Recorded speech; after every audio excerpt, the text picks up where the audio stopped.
Tales at Dawn by Moonlight presents The Selfish Giant by Oscar Wilde. Every afternoon, as they were coming from school, the children used to go and play in the giant's garden. It was a large, lovely garden with soft green grass. Here and there over the grass stood beautiful flowers like stars, and there were 12 peach trees that in the springtime broke out into delicate blossoms of pink and pearl, and in the autumn bore rich fruit. The birds sat on the trees and sang so sweetly that the children used to stop their games in order to listen to them. "How happy we are here," they cried to each other. One day the giant came back. He had been to visit his friend the Cornish ogre and had stayed with him for 7 years. After the 7 years were over, he had said all that he had to say, for his conversation was limited, and he determined to return to his own castle. When he arrived, he saw the children playing in the garden. "What are you doing here?" he cried in a very gruff voice, and the children ran away. "My own garden is my own garden," said the giant. "Anyone can understand that, and I will allow nobody to play in it but myself." So he built a high wall all round it and put up a notice board. "Trespassers will be prosecuted." He was a very selfish giant. The poor children had now nowhere to play. They tried to play on the road, but the road was very dusty and full of hard stones, and they did not like it. They used to wander round the high wall when their lessons were over and talk about the beautiful garden inside. "How happy we were there," they said to each other. Then the spring came, and all over the country there were little blossoms and little birds. Only in the garden of the selfish giant it was still winter. The birds did not care to sing in it, as there were no children, and the trees forgot to blossom. Once a beautiful flower put its head out from the grass. But when it saw the notice board, it was so sorry for the children that it slipped back into the ground again and went off to sleep. The only people who were pleased were the snow and the frost. "Spring has forgotten this garden," they cried, "so we will live here all the year round." The snow covered up the grass with her great white cloak, and the frost painted all the trees silver. Then they invited the north wind to stay with them, and he came. He was wrapped in furs, and he roared all day about the garden and blew the chimney pots down.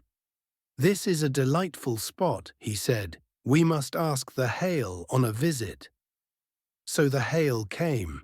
Every day for 3 hours he rattled on the roof of the castle till he broke most of the slates, and then he ran round and round the garden as fast as he could go. He was dressed in grey, and his breath was like ice. "I cannot understand why the spring is so late in coming," said the selfish giant, as he sat at the window and looked out at his cold white garden. "I hope there will be a change in the weather." But the spring never came, nor the summer. The autumn gave golden fruit to every garden, but to the giant's garden she gave none. "He is too selfish," she said. So it was always winter there, and the north wind, and the hail, and the frost, and the snow danced about through the trees. One morning the giant was lying awake in bed when he heard some lovely music. It sounded so sweet to his ears that he thought it must be the king's musicians passing by. It was really only a little linnet singing outside his window, but it was so long since he had heard a bird sing in his garden that it seemed to him to be the most beautiful music in the world. Then the hail stopped dancing over his head, and the north wind ceased roaring, and a delicious perfume came to him through the open casement. "I believe the spring has come at last," said the giant, and he jumped out of bed and looked out. What did he see? He saw a most wonderful sight. Through a little hole in the wall, the children had crept in, and they were sitting in the branches of the trees. In every tree that he could see, there was a little child, and the trees were so glad to have the children back again that they had covered themselves with blossoms and were waving their arms gently above the children's heads. The birds were flying about and twittering with delight, and the flowers were looking up through the green grass and laughing. It was a lovely scene, only in one corner it was still winter. It was the farthest corner of the garden, and in it was standing a little boy. He was so small that he could not reach up to the branches of the tree, and he was wandering all round it, crying bitterly. The poor tree was still quite covered with frost and snow, and the north wind was blowing and roaring above it. "Climb up, little boy," said the tree, and it bent its branches down as low as it could. But the boy was too tiny, and the giant's heart melted as he looked out. "How selfish I have been," he said. "Now I know why the spring would not come here. I will put that poor little boy on the top of the tree, and then I will knock down the wall, and my garden shall be the children's playground for ever and ever." He was really very sorry for what he had done.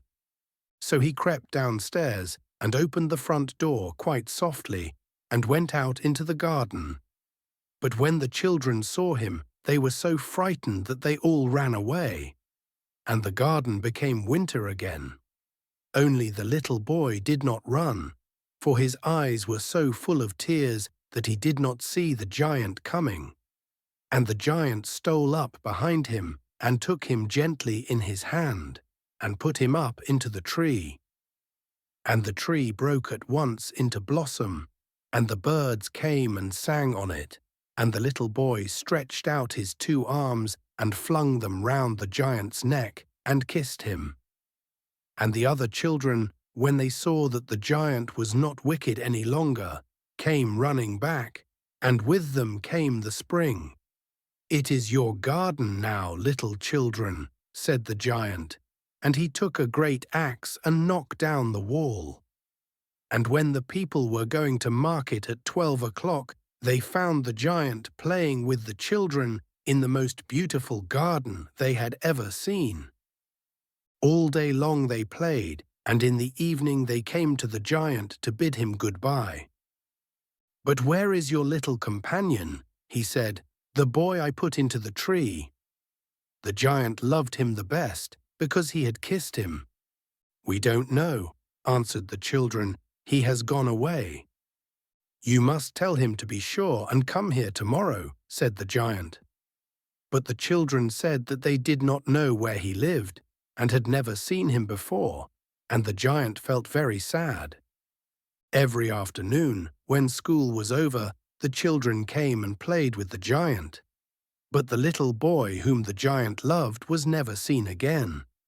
The giant was very kind to all the children, yet he longed for his first little friend and often spoke of him. "How I would like to see him," he used to say. Years went over, and the giant grew very old and feeble.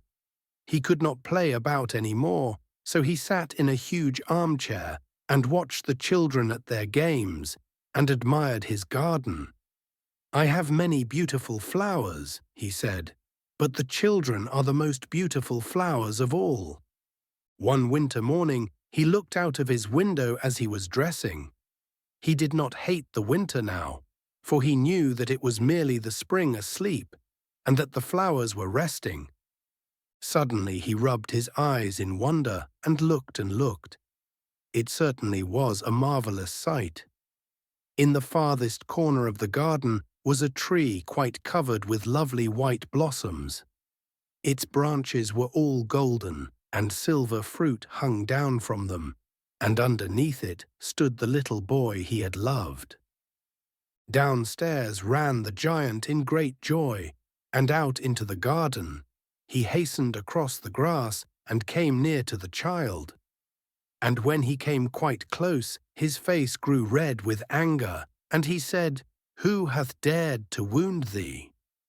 For on the palms of the child's hands were the prints of 2 nails, and the prints of 2 nails were on the little feet. "Who hath dared to wound thee?" cried the giant.